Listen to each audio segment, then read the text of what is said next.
back here again today to shed more light on many of the questions you asked in my previous video. I must say my team and I are sincerely grateful for all your comments, for your views, for your questions on the very first video we posted. Thank you so much. To all my returning subscribers, I say a big thank you, a big shout out to you. And if you have not subscribed yet to our channel, come on, please don't be left behind. Show us some love, give us a thumbs up, subscribe to our channel, hit the notification bell, and share our videos so that you'll be able to inspire many others. Concerning our previous videos, so many questions popped up with respect to how can we come to Dubai, how do we start the process, what do I need to do, how much is involved, and relax, we are here to tackle that today. So we are going to answer 4 main questions today. The first question is, how do I start the process? Those are the most frequent questions we got. What do I need to do to start the process? That's the first question we're going to tackle.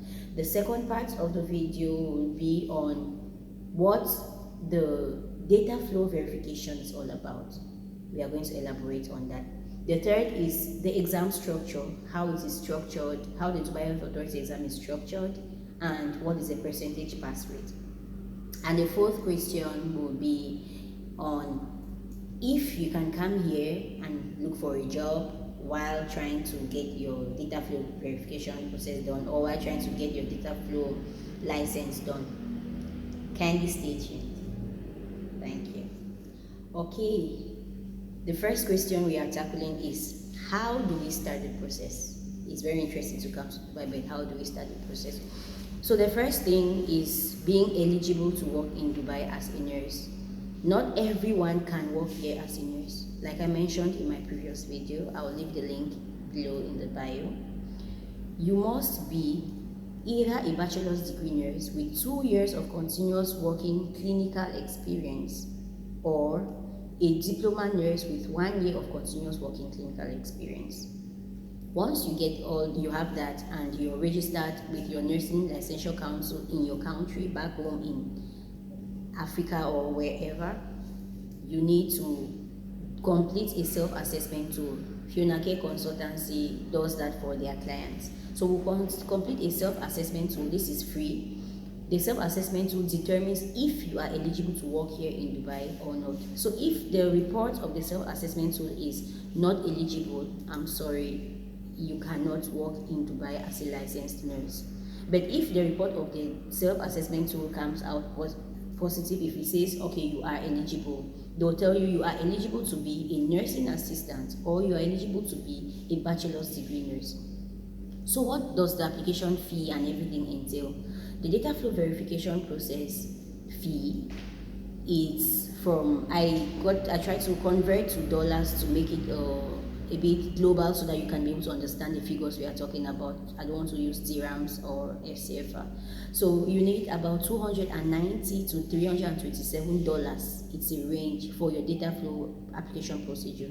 This fee depends on the number of documents you're submitting to the data flow authorities, and it also depends on the number of documents you're submitting, and it also depends on your qualification. If you got a diploma, then you got a degree, those are additional documents you have, so the fee might be more.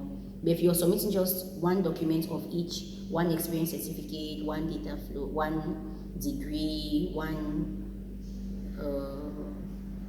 experience certificate, the price differ. So this amount, this figure I'm giving might vary depending on exchange rates and also on the documents you're submitting. So after the data flow verification application fee, which I just mentioned, from $290 to $327, you now get to book your exams. The exams is only booked, you only book your exams after your data flow report is out. The exams is $240. That amount is static. That's what you book for your exams for. After the exams, you now want to apply for the eligibility letter, which is $65. So that's what you need globally for the data, for the whole procedure. You can afford it, right? It's not too big or it's not too enormous. So as per Funacare Consultancy fee, we are very moderate because we really want to help so many nurses come here to work, especially from Africa. So we charge $164 only for this procedure, and you're not forced to pay upfront. You have to pay in 2 installments, 60% at the beginning of the procedure and 40% in the middle of the procedure. I hope I've been able to clarify the question about how you can start the process. So that is how you can start the process. Let me know in the comments if you have any more questions about this particular issue. Now, what is data flow verification? Data flow verification is a procedure where the documents you submit to the Dubai Health Authority are being verified by a group, by a team called the Data Flow agents. This team has agents in every single country in the world.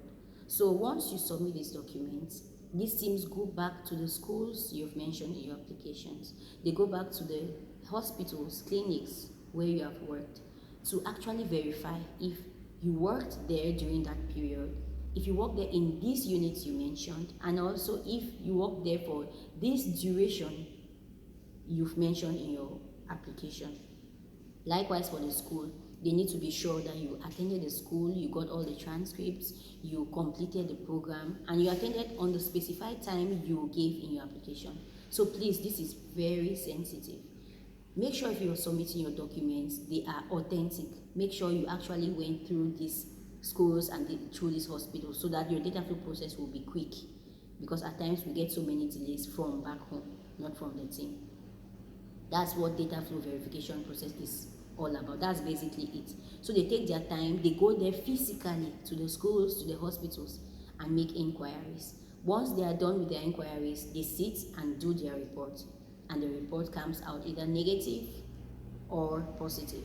If you have a negative report, it means you are not eligible to work as a registered nurse or an assistant nurse here. But if you have a positive response, that's what we want to hear. Congratulations, we can move to the next step. Okay, about the Dubai Health Authority exams. It's an MCQ, it's a computer-based testing exams. You just sit in front of your computer, you answer your questions. There are a total of 150 questions, multiple choice questions, with 4 answers each. You get questions, you get pictures, you get diagrams to answer.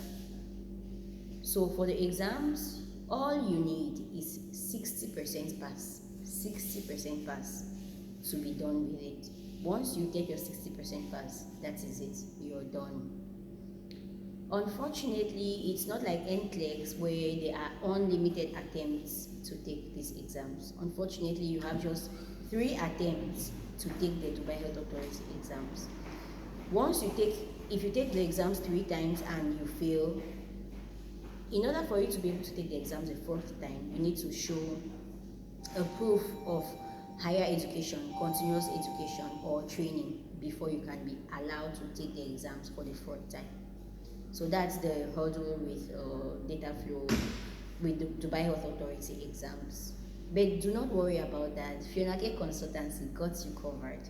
We'll provide you with all the materials you need to study and prepare for these exams, and we'll guide you through the process so that you will not lose your chances of being a nurse here. Now the last question we're going to tackle is if you can come to Dubai first while getting your registration procedure done. The answer is yes. You can come here first and get a job either in the medical sector, but as a caregiver, or as an unlicensed nurse assistant, or in the hospitality sector. And here in Dubai, when you get in, you come with your tourist visa. Most often it's a tourist visa because direct employment is a bit rare. When you come with your tourist visa, which is valid for 3 months, you get a job in either of the sectors I mentioned, medical or hospitality. It's the employer that is in charge of providing you a residence visa. The employer determines how much longer you can stay in Dubai. So the employer will convert your tourist visa to an employment visa, which will be valid for a minimum of 2 years. That's for very good and understanding employers. Some employers decide to exploit you because you're on tourist visa. They would employ you, pay your money, but they will not do you an employment visa. It means you'll be required to do visa change by yourself. I'll come to that shortly. Here, you do not have hourly and part-time jobs as it is in Europe and other parts of the world. You most often have full-time jobs where you are stuck with one employer who provides your visa for a period of 2 years. But if you think you want to quit after your license is ready, you can only quit after working with that employer for a period of at least 6 months according to Dubai law. So if you want to quit after the 6 months, you have to serve a notification. You have to give a notification to your employer, inform them that you have to quit, so that you quit the right way. Once you quit, you can go find another job, or if it's in the medical sector, you can be upgraded since your license is ready at that time already. Now, what happens if you come here with your tourist visa and you spend 3 months and you do not get a job? What you will do is that after the 90 days of stay, you have 28 days of grace. During those 28 days of grace, you have 3 options. You can either go out of the country and come back again with a new tourist visa, which is what I won't advise anyone. The second thing you can do is find an employer who will make an employment visa for you. And the third thing is that you can do a visa change. A visa change means you renew that tourist visa for another 3 months. Once you renew the tourist visa for another 3 months, it means you are eligible to stay here for another period of 3 months and continue with your job search. If you do not do any of these 3 things, you start accumulating fines that you start owing the Dubai government. Imagine you owing a big and rich government like Dubai. You don't want to do that, right? So you start owing the Dubai government some charges. They call it overstay fines, and you will be obliged to pay these fines before you can get your visa renewed again by any employer or by you. So that's basically what coming here to work without your license is all about. But then when you have your license, it's quite easy because these employers are rushing you. Once they employ you, they want to make a visa for you so that your stay here can be guaranteed. I always advise nurses to start this process back at home because it covers you. Your license covers you a lot, and with your license, you work on your terms. With your license, you negotiate with the employer on your terms because you have what they need. But without a license, you are obliged to take whatever they offer you, and the pay is not. You cannot even compare the pay of an unlicensed personnel and a licensed personnel. I will talk about that in my next video. If you are just joining in, this video was set to answer 4 main questions that have popped up a lot over our last video and over our last conversations. The first question was how to start the process. It's well explicit already in the video. The second question was what the Dataflow verification entails. The third was the DHA exam structure, how it's done. And the last question was if you can come to Dubai to work while getting your registration procedure done. Kindly let me know if I was able to answer all your questions below in the comments, and in case you have any more clarifications and you have any other video requests, kindly leave it down in the comments. Please do not forget to like, subscribe and share our videos. Kindly hit the notification bell so that you'll be the first to be notified whenever we post a new video. Thank you so much for watching. See you in my next video. I remain Agbofiona. Bye.